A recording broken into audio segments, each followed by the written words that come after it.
Errar num projeto imobiliário, você está errando em muitos milhões. E ninguém quer errar em muitos milhões. Concorda? Faz um tempo que eu tô querendo tratar um assunto legal com vocês, que eu acho que é relevante e vai trazer bastante reflexão em cima do que eu vou falar agora. A questão de alguns anos atrás, mais ou menos 20, 15 anos atrás, como que a gente buscava os nossos novos projetos? Com o eu acho. Então, o que eu quero dizer? Que eu acho que esse terreno vai dar um projeto legal, eu acho que essa localização é boa, eu acho que esse produto vai ter bastante aceitação, eu acho que isso aqui, eu acho que aquilo ali, e funcionava até um tempo atrás. Por quê? Porque as coisas funcionavam melhores, menos pessoas tinham acesso a dados, a informação, não na questão de não saber o que fazer, mas assim, informações que comprovassem teorias, né? Então o feeling de um construtor, de um incorporador experiente na região pesava muito. Só que hoje isso pesa, mas nem tanto. Por quê? Porque os números hoje são muito unificados. Como a margem diminuiu muito, o que acontece? Errar num projeto imobiliário está errando em muitos milhões. E ninguém quer errar em muitos milhões. Concorda? Então o que a gente vem fazendo e que dá muito certo, dá muito resultado e que as teorias, né, a parte toda educacional, teórica, vem buscando trazer cada vez mais para dentro da incorporação. É realmente usufruir dos dados. Então hoje, quando você vai buscar um novo terreno para desenvolver um novo projeto, alguma coisa que você está buscando, que você ainda não tem um ponto de partida, a primeira coisa é você saber se a cidade que você está, ela tem demanda, se tem procura, dentro da cidade buscar os bairros, e aí nos bairros tem que buscar bairros que tem toda a questão de infra urbana, né? Então, mercado, farmácia, restaurantes, escolas não só particulares, como escolas públicas, parque, lazer. Então,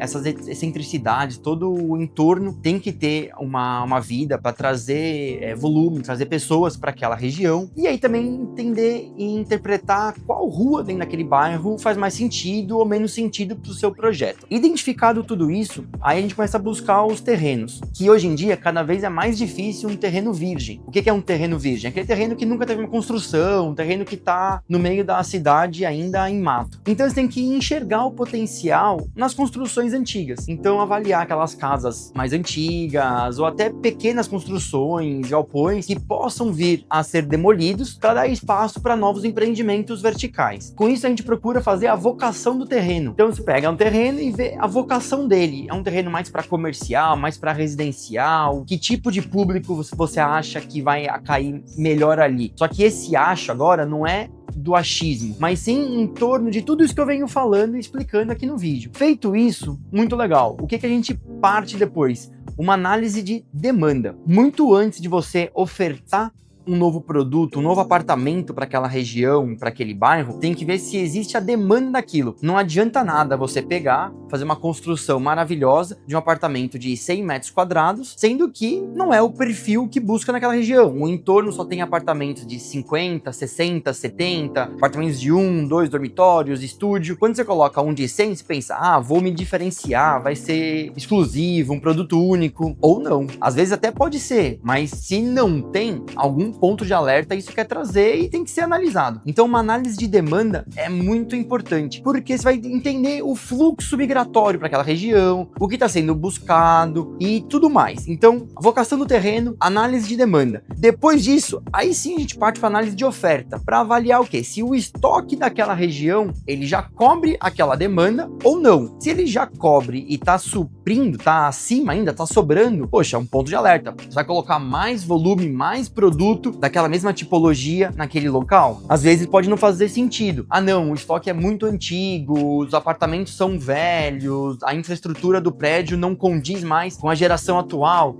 Tudo bem, então pode ser que vale a pena. Mas de modo geral, depois que você tem a sua demanda, avaliar a sua oferta existente é muito importante. Se aqui você avalia que existe um gap e tem sim um ponto da onde você possa ofertar mais produtos, aí legal. Então vamos para a tipologia do produto. E aí a gente faz aquela análise de tipologia. É um dormitório, 2 dormitórios, metragem, tudo vai em função também do terreno, dos recursos, do que o plano diretor permite, o zoneamento. Então assim, é um quebra-cabeça que tem que ir encaixando. Mas o legal aqui é o quê? Um ponto de atenção e um insight interessante. A gente está falando de desenvolver um produto do zero. E em nenhum momento eu ainda falei em viabilidade financeira. Veja que eu nem toquei nesse assunto. A gente falou de buscar a cidade, buscar o bairro, buscar a rua, avaliar tudo que está no entorno, avaliar a demanda e avaliar a oferta. Ainda tem alguns pontos a serem colocados aqui que faz mais sentido do que a análise financeira. Não quero dizer que a análise financeira não é importante. Lógico que é, porque se ela não fecha a conta, nada disso fica de pé e o produto não tem viabilidade e não funciona a empresa. Mas o que eu quero trazer aqui é a reflexão que o Excel, uma análise de viabilidade, um software, não importa a ferramenta que você esteja utilizando, qualquer que seja o insight que você coloca lá, o número que você coloca, ele vai dar o resultado que está programado para dar. Ou seja, às vezes você pode colocar um número através do seu achismo, através daquilo que você acredita que possa fazer sentido e vai trazer um resultado que vai te agradar. Por quê? Porque o número fechou, porque ficou viável e ficou bom. Só que aí que tá o grande erro, porque às vezes esse número, apesar de fazer sentido financeiramente, economicamente, não faz sentido o produto com todo esse torno. Então assim, faz uma construção de uma narrativa, de uma análise fria em cima disso, para depois que tiver a segurança dessa construção, dessa tipologia desse produto que tem demanda, tem falta de oferta, vai ter público e tá tudo certo, você já consegue fazer os inputs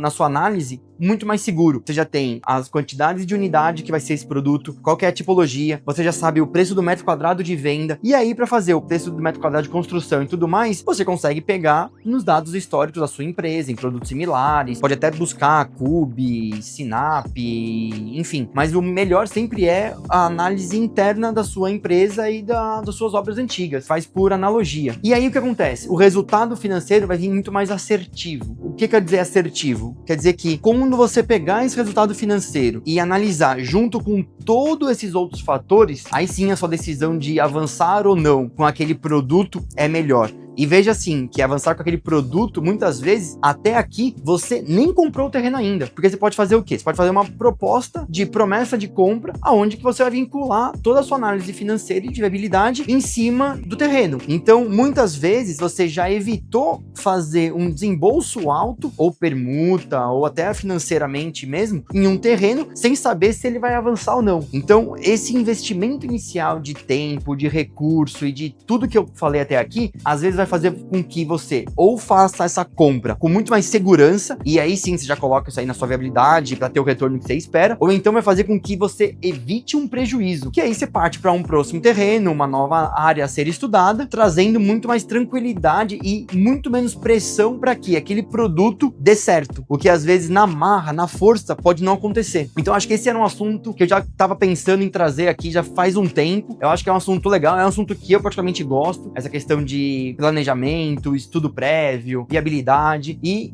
devia todo mundo se preocupar com isso e principalmente se preocupar em quê? Em não sair acelerando, comprando e fechando em qualquer área que vê pela frente, mas gastar um tempo e entender que esse gastar tempo e esse recurso, na verdade, são investimentos que são feitos antes, que vai trazer aquela segurança que lá na frente, aqueles muitos milhões investidos, ou seu, ou do financiamento bancário, ou de investidores, não se tornem em dor de cabeça e sim em alegria no final. Espero que vocês tenham gostado desse conteúdo, que faça sentido. Deixa aqui nos comentários se por um acaso vocês queiram que explore um pouco mais, algum ponto de alerta, algum ponto de atenção, o que mais falar em cima disso. Não se esqueçam de se inscrever no canal, ativar o sininho para não perder nenhum outro episódio. Obrigado e a gente se vê por aí.